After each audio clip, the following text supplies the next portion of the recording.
Assalamualaikum warahmatullahi wabarakatuh. Halo anak-anak, bertemu lagi bersama dengan Ibu Putri. Bagaimana kabar anak-anak pada hari ini? Semoga kita selalu dalam keadaan sehat, sehingga kita lebih semangat untuk melakukan aktivitas pada hari ini, dan tentunya lebih semangat untuk mengikuti pelajaran Ibu pada hari ini. Sebelum kita memulai pelajaran kita pada hari ini, mari bersama-sama kita berdoa menurut agama dan kepercayaan kita masing-masing. Berdoa dimulai.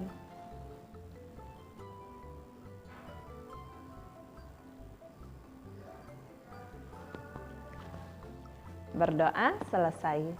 Materi pembelajaran kita pada hari ini yaitu Kelas 5, tema 1, subtema 3, pembelajaran 4, kapal pinisi, kapal penjelajah dunia. Kapal pinisi adalah sebuah kapal layar kebanggaan masyarakat Sulawesi Selatan. Bahkan juga menjadi kapal kebanggaan bangsa Indonesia. Ketangguhan dan ketenaran kapal ini telah terdengar di seluruh penjuru dunia. Sudah sejak sekitar abad 14, kapal pinisi berlayar dan menjelajah samudra di seluruh dunia. Konon, pinisi ini diambil dari nama seseorang yang bernama Pinisi. Suatu ketika dia berlayar melewati pesisir pantai Bira. Dia melihat rentetan kapal di laut, kemudian dia menegur salah seorang nahkoda kapal tersebut bahwa layar yang digunakannya masih perlu diperbaiki. Sejak saat itu, orang Bira berpikir dan mendesain layar sedemikian rupa dan akhirnya berbentuk layar pinisi yang seperti sekarang ini. Atas teguran orang tersebut, maka orang-orang Bira memberi layar itu dengan nama pinisi. Kapal pinisi adalah kapal istimewa. Kapal ini dibuat oleh tangan-tangan ahli tanpa menggunakan peralatan canggih dan modern. Seluruh bagian kapalnya terbuat dari kayu dan dirangkai tanpa menggunakan paku. Meskipun demikian, kapal ini telah membuktikan ketangguhannya dalam mengarungi samudra dan menjelajah negara-negara di dunia.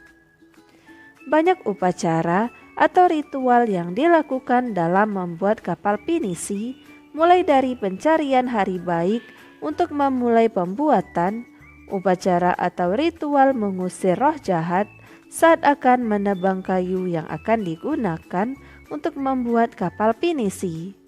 Upacara atau ritual peletakan lunas dan pemasangan pengapit lunas. Kemudian memasuki proses penggabungan dan pendempulan badan kapal. Pada proses terakhir dilakukan peluncuran. Namun sebelumnya juga diadakan upacara atau ritual selamatan.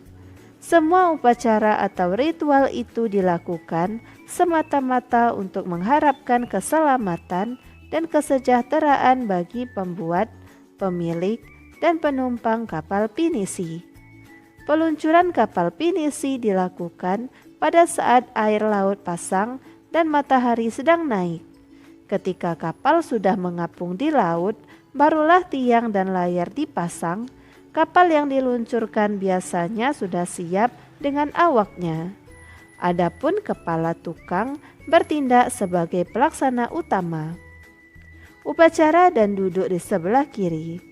Doa dan mantra pun diucapkannya. Walaupun terbuat dari kayu, kapal pinisi ini mampu bertahan dari terjangan ombak besar di laut lepas. Kapal pinisi satu-satunya kapal kayu besar dari sejarah masa lampau yang masih diproduksi hingga sekarang. Kapal pinisi sendiri umumnya memiliki 2 tiang layar utama dan 7 buah layar. 2 tiang layar pada pinisi menyimbolkan 2 kalimat syahadat, sedangkan ke-7 layarnya melambangkan jumlah ayat dalam surat Al-Fatihah. Ada beberapa jenis kapal pinisi, tetapi yang pada umumnya pinisi ada 2 jenis. 1. Lamba atau lambo merupakan pinisi modern yang dilengkapi dengan motor diesel. 2. Palari merupakan bentuk awal pinisi yang melengkung dan ukurannya lebih kecil dibandingkan dengan lamba. Kapal pinisi biasanya digunakan sebagai kapal pengangkut barang antar pulau.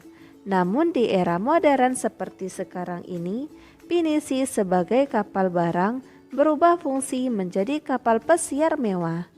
Pinisi dibuat dengan interior yang mewah dan dilengkapi peralatan menyelam dan peralatan permainan wisata bahari. Kapal pinisi juga dijadikan lambang salah satu gerakan WWF, yakni Shore. Gerakan ini merupakan gerakan untuk penyelamatan dan pelestarian hiu. Membanggakan, bukan? Tentukan ide pokok dari masing-masing paragraf pada bacaan di atas.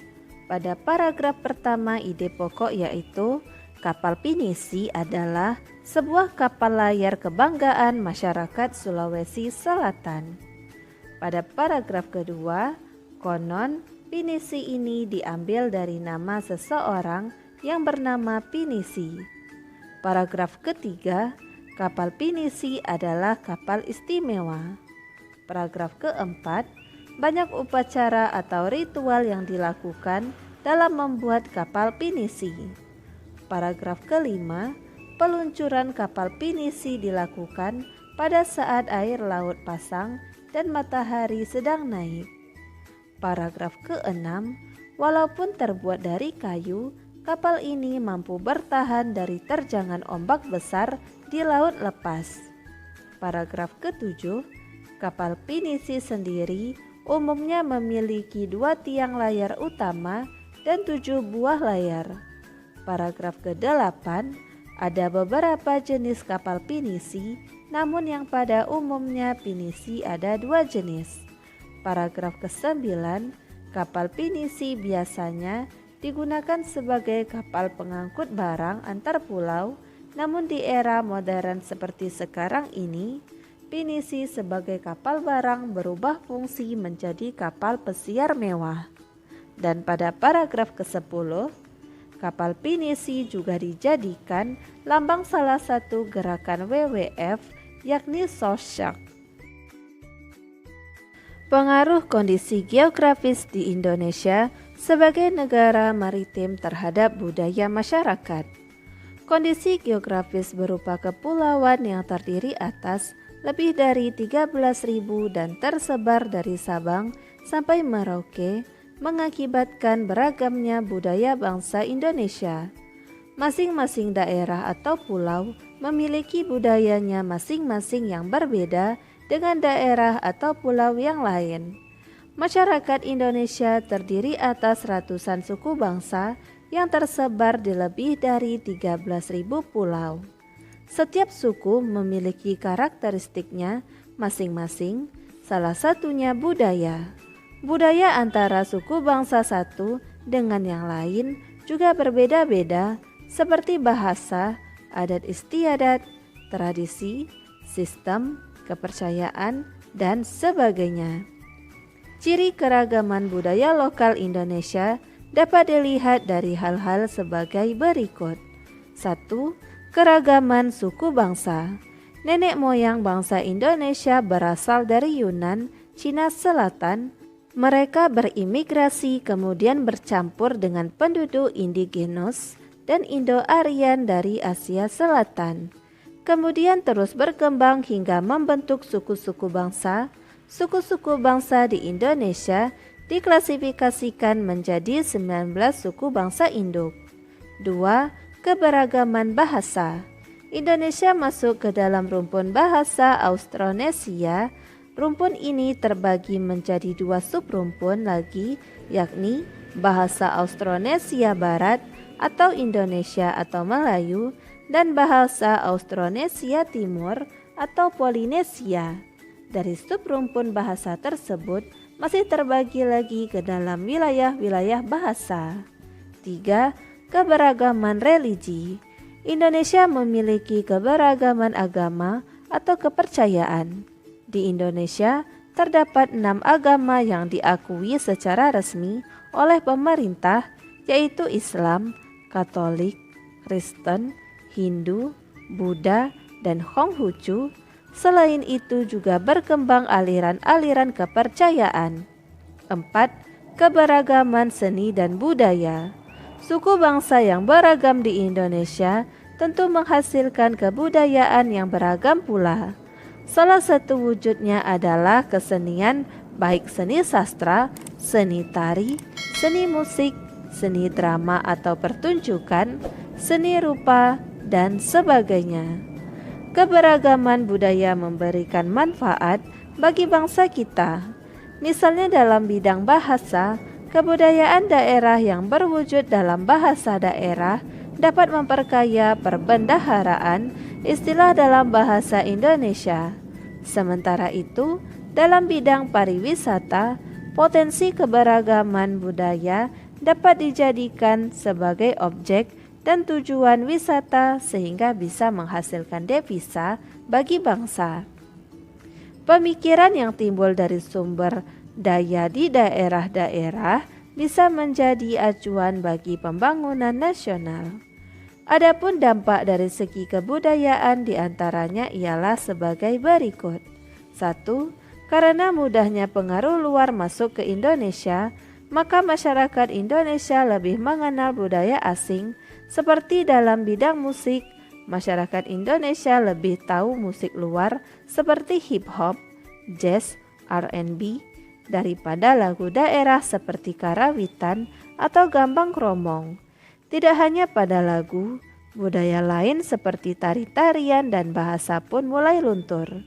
2. Tontonan dan adegan dalam film yang kurang bahkan tidak pantas membawa efek buruk bagi bangsa Indonesia. Sebagian besar adegan tersebut ditiru oleh artis-artis dalam negeri dan masyarakat menganggapnya sebagai gaya hidup. Semacam pusat gaya yang perlu ditiru, terutama oleh anak muda, padahal itu membuat turunnya nilai moralitas bangsa. 3. Dikenalnya kebudayaan Indonesia akibat ramainya perdagangan dan pariwisata yang ada di Indonesia. Dan 4. Timbulnya beraneka ragam kebudayaan dan adat akibat pengaruh luar, contohnya wayang di Jawa yang terinspirasi dari cerita dari India dan hukum adat di Aceh yang terpengaruh oleh hukum Islam. Ayo mengamati pada halaman 163. Amatilah gambar-gambar berikut. Berilah tanda centang pada gambar yang menunjukkan budaya asli Indonesia dan berilah tanda silang pada gambar yang menunjukkan budaya hasil dari percampuran atau peleburan dengan budaya dari luar negeri. Pada gambar pertama, kita beri tanda silang karena pada gambar tersebut menunjukkan penggunaan alat musik yang digunakan dari luar negeri. Dan pada gambar yang kedua, kita beri tanda checklist karena menunjukkan budaya asli Indonesia. Pada gambar ketiga, kecak, kita beri tanda checklist karena menunjukkan budaya asli dari Indonesia. Dan pada gambar keempat, kita beri tanda silang karena menunjukkan budaya hasil dari pencampuran atau peleburan dengan budaya dari Cina. Ayo berlatih pada halaman 164. Hubungkan dengan garis antara identitas budaya daerah dengan provinsi asalnya. Perhatikan gambar-gambar berikut mengenai tentang identitas budaya daerah dengan tiap-tiap provinsi.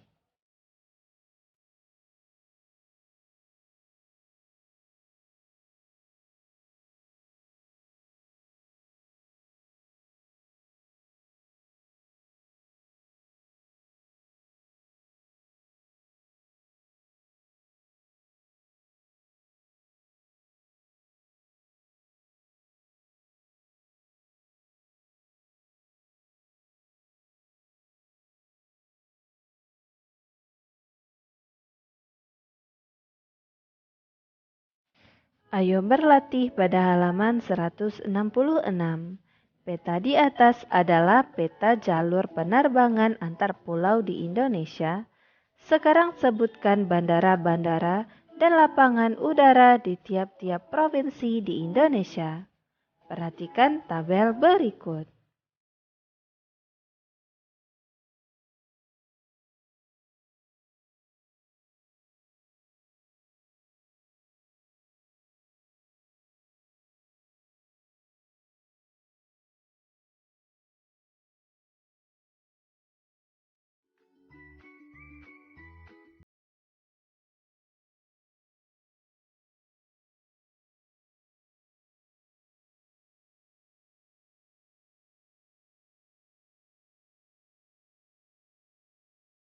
Selanjutnya, perhatikan peta di atas adalah peta jalur pelayaran antar pulau di Indonesia.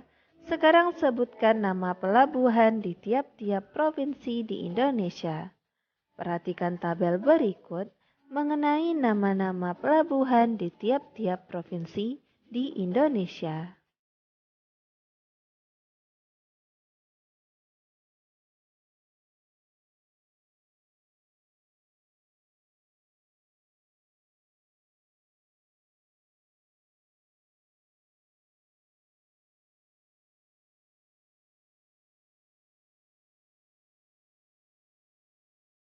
Ayo mengamati pada halaman 168.